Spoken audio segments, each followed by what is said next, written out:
Welcome back to Cinema Recaps. Today, I'll introduce a 2012 comedy fantasy horror film titled Dark Shadows. Spoilers ahead, so watch out and take care. In 1760, the Collins family left Liverpool and sailed to Maine and New England to expand their family empire. They started an incredibly successful fishing business, allowing them to establish the town of Collinsport and build their grand estate, Collinwood. Even as their wealth grew, the head of the family made sure his son, Barnabas Collins, was raised with the belief that family always comes first. 15 years later, Barnabas began a relationship with one of the family's servants, Angelique, who was secretly a witch. When she asked him to love her, not just physically, Barnabas told her he didn't feel that way. In revenge, Angelique cast a spell to kill his parents. Barnabas suspected something dark had caused this accident, so he started investigating the dark arts while simultaneously beginning a relationship with Josette Dupré. Angelique overheard them declaring their love and became jealous, so she used magic to make Josette jump off a cliff. Unable to save Josette in time, Barnabas jumped after her, but unlike Josette, he survived because Angelique had cursed him to become a vampire, condemning him to eternal suffering. She then gathered an angry mob of villagers and turned them against Barnabas by accusing him of being a monster. Together, they captured him, locked him inside a coffin, and buried it deep in the forest. Years later, in 1972, Victoria Winters was on a train headed to Collinsport after seeing an ad from the Collins family looking for a governess. Victoria wasn't her real name. She was running away from home and didn't want anyone to know her true identity, so she chose the name Victoria from a poster on the train. Upon arriving at the estate, she was greeted by Willie Loomis, the caretaker, who explained that the mansion, now in disrepair, should ideally have a staff of 100 servants, but currently it was just him and Mrs. Johnson. Then Elizabeth Collins, the family's daughter and matriarch, appeared and spoke privately with Victoria to explain the job to her. After mentioning that there were only 7 people in the house, including the staff, and that there were areas of the mansion they no longer used, Elizabeth asked her a few questions, which Victoria answered quite candidly. Elizabeth appreciated this and decided to hire her. At dinner later, Victoria met the other members of the family. There was Elizabeth's brother, Roger Collins, a loafer, Elizabeth's teenage daughter, Carolyn, who was going through a rebellious phase, and Roger's son, David Collins, who had been unsettled since his mother passed away when he was 5 and believed he could see her ghost. Also present was Dr. Julia Hoffman, a psychiatrist hired to help David, though she spent most of her time drinking. Victoria sympathized with David and told him that she also believed in ghosts, which Elizabeth did not take well. A little later, as Victoria was getting ready for bed, she saw Josette's ghost in the hallway. Josette told her, "He's coming," then moved to the foyer, circling the chandelier a few times. After repeating, "He's coming," she fell in the same way she had on the day she went off the cliff and then disappeared. Meanwhile, in the forest, a construction crew digging to build a McDonald's unearthed Barnabas's coffin. They opened it to see what was inside, and once freed, Barnabas began feeding on each worker, apologizing for his decades-old hunger. He then walked toward the mansion, observing and bewildered by all the modern technology and clothing he encountered, still covered in blood.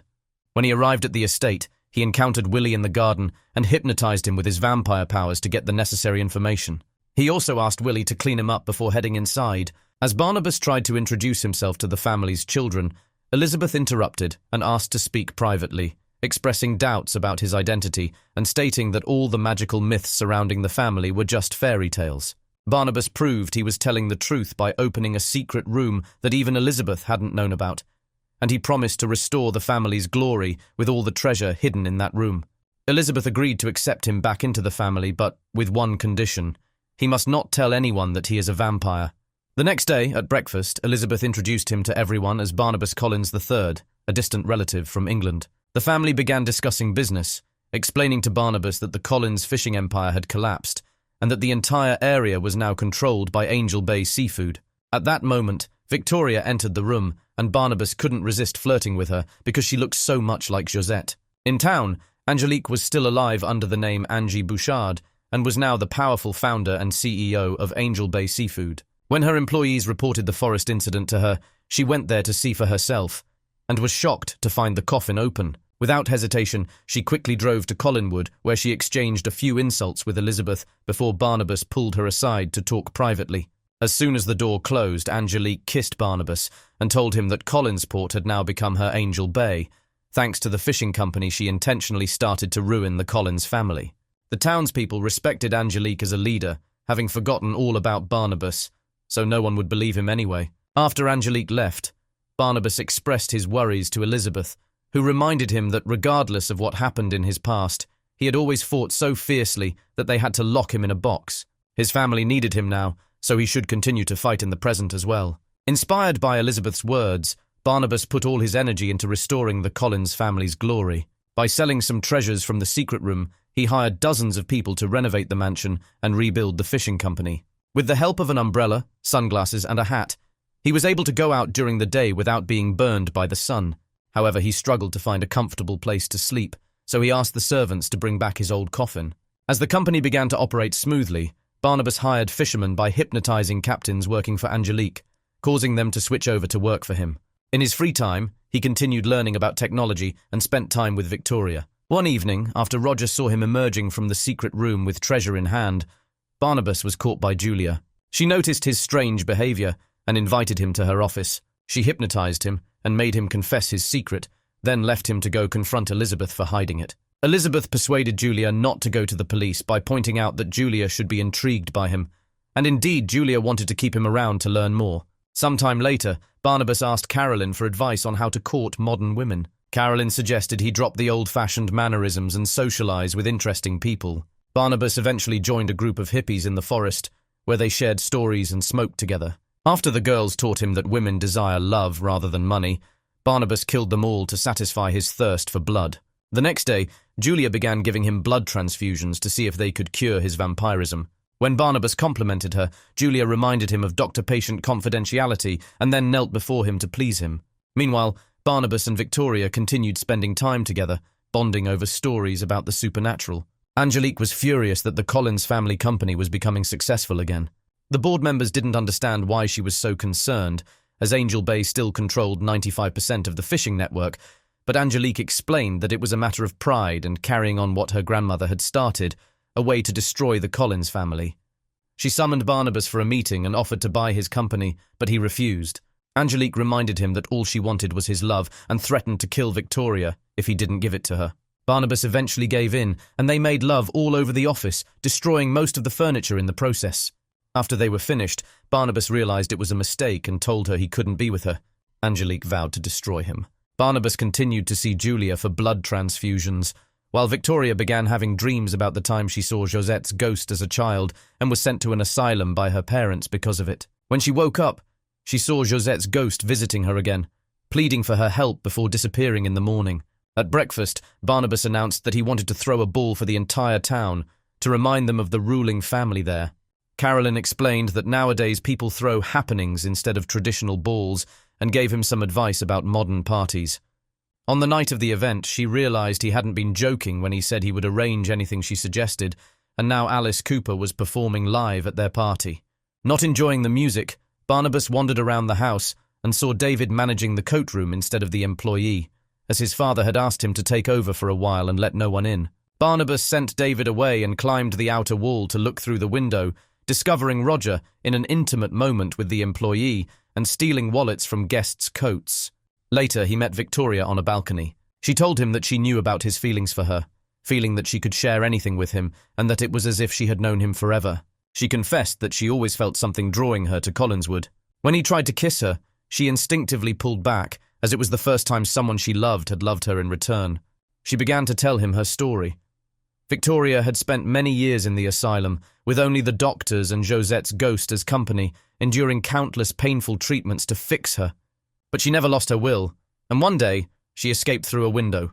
When looking for somewhere to go, Josette pointed to the Collins family ad in the newspaper, and she knew what she had to do. She felt at home at Collinswood and developed feelings for Barnabas, which she expressed by finally kissing him. Angelique, who had just arrived at the party, witnessed this scene and was furious. The next day, Barnabas went to see Julia to intensify efforts to make him human so he could be with Victoria, but he discovered her transfusing his vampire blood into herself. Julia had never cared about turning him human. She only wanted to make herself immortal. As punishment for betraying the family's trust, Barnabas bit and killed her, not noticing that her fangs had begun to grow. He then asked Willie to take him out to sea and drop her body there with a brick. Next, Barnabas caught Roger trying to access the secret room with the treasure, so he decided to give Roger a choice. Either start becoming a better father to David or take some money from Barnabas and leave, never to be seen again. Roger chose the money and left the estate, breaking David's heart. As the boy ran back to his room, he nearly got hit by a disco ball falling from the ceiling. Barnabas used his super speed to save him and ended up standing in the sunlight, causing him to start burning. Now the whole family knew his secret, and David and Victoria ran away from him in disgust. In desperation, Barnabas sought out Angelique, who refused to lift the curse and forced him to admit that he had killed Julia. She made an offer. They could rule the fishing empire together as partners and lovers, or she would lock him back in the box. Barnabas told her to go to hell and tried to leave, but her employees were waiting on the other side of the door with a coffin that Angelique pushed him into. After securing it with chains, they placed the coffin in a truck and drove to the cemetery, but only after Angelique cast a spell to make the Collins family's company building explode.